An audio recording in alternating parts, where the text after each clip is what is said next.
Hey you guys, welcome back to my channel. I hope you all are doing well as always. For today's video, we are going to be unboxing Maniology's Mani by Me subscription box. And I'm really excited for this box because the theme for this is a retro glow. So very 90s, very neon, very colorful. So I am excited to see what we have in this box here. So here we have some cards that kind of give us some inspo on what to do with these nail plates and the colors, especially if you are new to nail stamping. They have these little guides that can kind of direct you into whatever design you're looking for or how to properly use the nail stamper. And it also has a card that breaks down what is in the box. So I am going to go ahead and unpack this and see what goodies we have. So for these subscription boxes, they do have one each month with different themes and different designs available exclusively for subscribers. And these Mani by Me boxes launches on the 23rd of each month for their subscribers. Now, if you are a first-time subscriber, you will receive a free ice cube rectangular stamper that you'll see me using in this video, and also a scraper card. So of course, if you guys are interested, I will leave everything in the description box. And I was so excited to see that they added this little color pigment powder for a more neon look. And I totally forgot to use it while I was doing my nail stamping. So I'll definitely have to use it in a short or another nail stamping video when we are doing some neon looks. But here are the polishes that we're using today.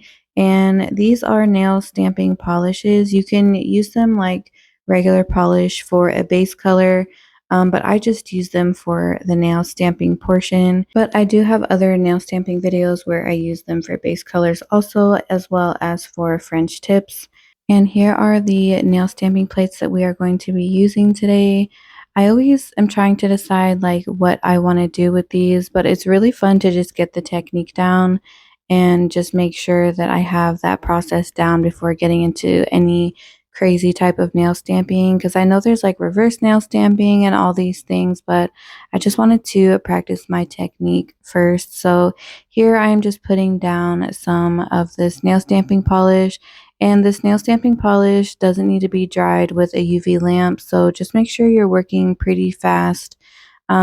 Fast enough to where it's not drying on the nail stamping plate.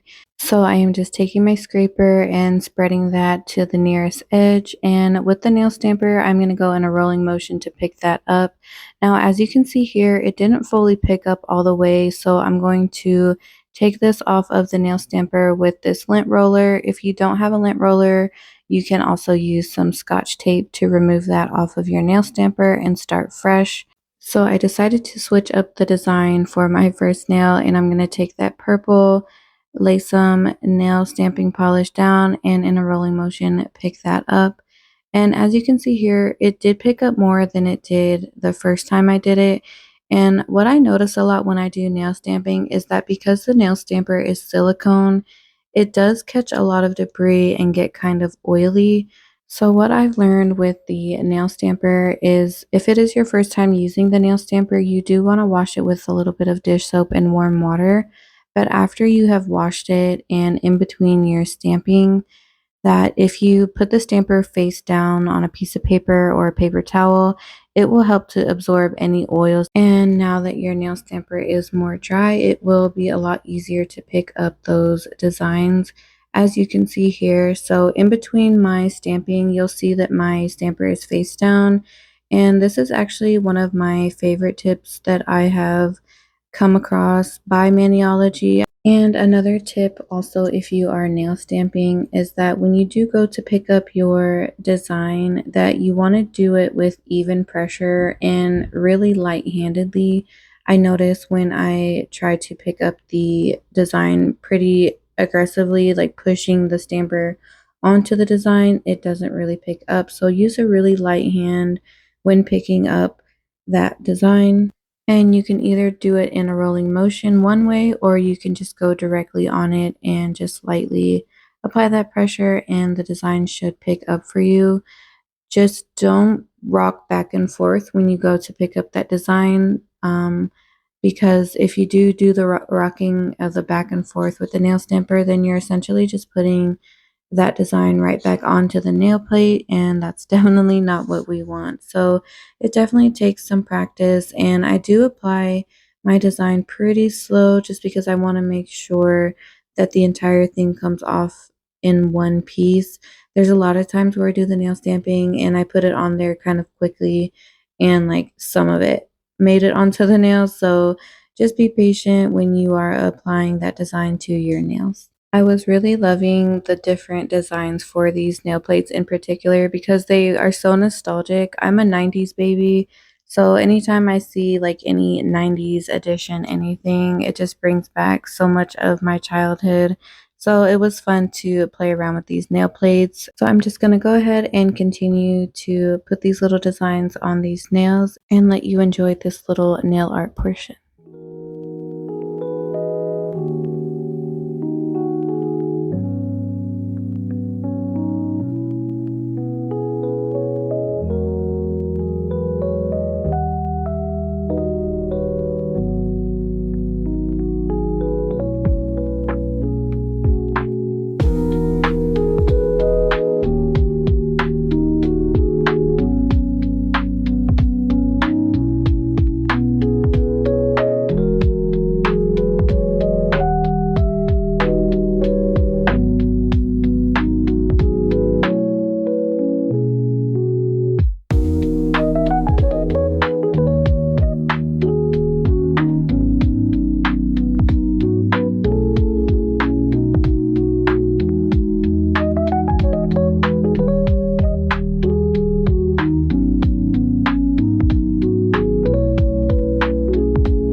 Now for the top coat, I am specifically using Maniology's smudge-free top coat, so be sure when you are doing some nail stamping that you're using the proper top coat, because if you are not using like smudge-free or non-water based top coat, then your designs might smudge. So just something to keep in mind for your next nail stamping session. And that is all I have for this video. I hope you guys found it super helpful and can use some of these little tips and tricks for your next nail stamping session. And I did post a poll for summertime aquarium nails or 3D ocean creature nails. So if you guys are interested in either one of those, please don't forget to vote so I can kind of see what you are interested in or looking forward to seeing. But on that note, thank you guys so much for watching. I really appreciate the support. Don't forget to comment, like, and subscribe if you haven't already, and I will see you in the next one.